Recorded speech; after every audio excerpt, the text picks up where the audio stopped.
Jadi hari ini kita belajar, saudaraku, dari firman Tuhan, ya, bahwasanya semua pencapaian-pencapaian atau goal-goal dalam hidup kita, ya, biarlah itu sesuai dengan kehendak Tuhan.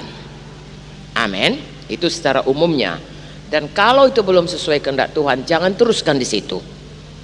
Biar kita evaluasi lagi, ya, kita cek lagi, kita luruskan lagi, sehingga setiap hari, ya, setiap minggu, setiap tahun, sepanjang hidup kita, ya, kita tetap menuju kepada goal yang ditetapkan Tuhan bagi kita masing-masing.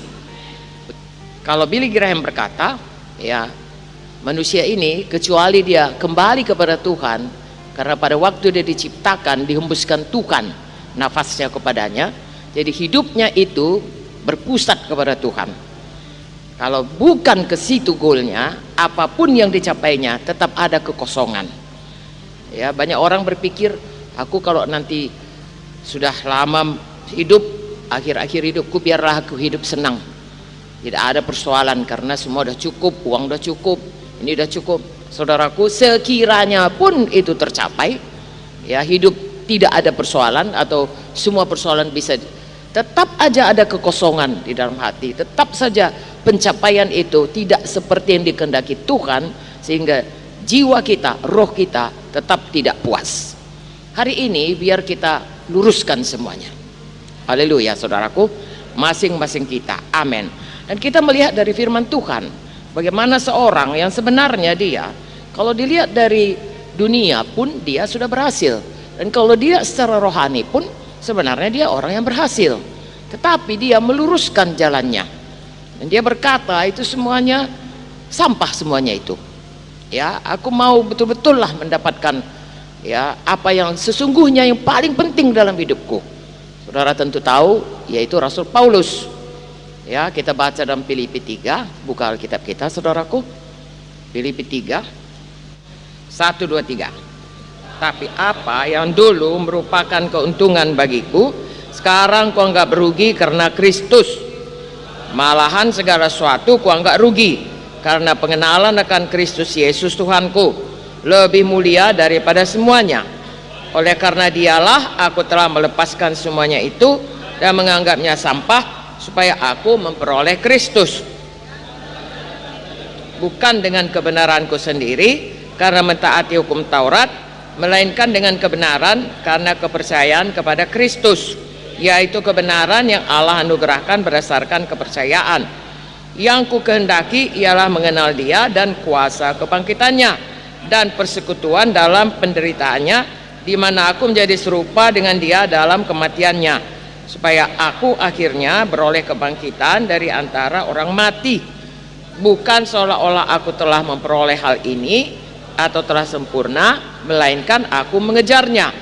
Kalau aku dapat juga menangkapnya, karena aku pun telah ditangkap oleh Kristus Yesus. Saudara-saudara, aku sendiri tidak menganggap bahwa aku telah menangkapnya, tapi ini yang kulakukan, aku melupakan apa yang telah di belakangku dan mengarahkan diri kepada apa yang di hadapanku, dan berlari-lari kepada tujuan untuk memperoleh hadiah, yaitu panggilan sorgawi dari Allah dalam Kristus Yesus. Karena itu, marilah kita yang sempurna berpikir demikian, dan jikalau lain pikiranmu tentang salah satu hal itu akan dinyatakan Allah juga kepadamu. Tapi baiklah tingkat pengertian yang telah kita capai, kita lanjutkan menurut jalan yang telah kita tempuh. Amin. Oke. Jadi saudaraku, ini Paulus ini sebelum dia bertobat pun dia sudah hebat ini. Ya, dia salah seorang daripada pemuka agama. Nah, tetapi dia berkata, yang dulu itu hebat sama sekali tidak ada apa-apanya. Dia tidak mau bermegah akan hal yang lama. Dia hanya mau, saudaraku, sampai kepada rencana Tuhan. Amin. Nanti kita lihat ayat demi ayat. Memang Tuhan berkata, saudaraku, kalau kita bermegah, janganlah bermegah, ya, mengenai apapun di dunia ini, walaupun semua orang mengejarnya. Kalau kita bermegah, hendaklah kita bermegah karena Tuhan. Di mana itu dituliskan? Yeremia 9, ya. Mari kita baca ayat 23, kuat-kuat. Beginilah firman Tuhan, janganlah orang bijaksana bermegah karena kebijaksanaannya, janganlah orang kuat bermegah karena kekuatannya, janganlah orang kaya bermegah karena kekayaannya. Tapi siapa yang mau bermegah, baiklah bermegah karena yang berikut, bahwa ia memahami dan mengenal aku, bahwa akulah Tuhan yang menunjukkan kasih setia, keadilan dan kebenaran di bumi. Sungguh semuanya itu kusukai. Demikianlah firman Tuhan. Amin. Ini sejalan dengan yang kita baca tadi. Amin. Ya, bukan salah saudaraku punya banyak medali karena misalnya juara olimpiade, bukan salah kaya. Amin saudaraku. Bukan salah banyak titel, pintar. Tapi yang dikatakan janganlah ya bermegah karena itu, tapi bermegahlah karena mengenal Tuhan. Jadi kalau mau bermegah, bermegahlah karena Tuhan. Haleluya. Jadi kalau punya goal, punyailah goal karena mengenal Tuhan. Ya, punyailah goal apapun goalnya karena kita lebih mengenal Tuhan. Haleluya. Dengan kata lain, lebih dekat sama Tuhan, lebih intim. Haleluya. Oke, jadi saudaraku, ya kalau Galatia 2:20 itu ada nyanyinya. Adapun hidupku ini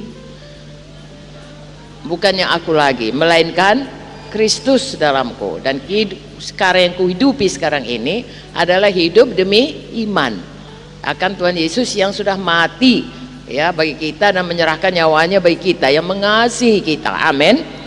Lagi-lagi saudaraku, hidup kita ini satu goalnya, Tuhan Yesus. Haleluya.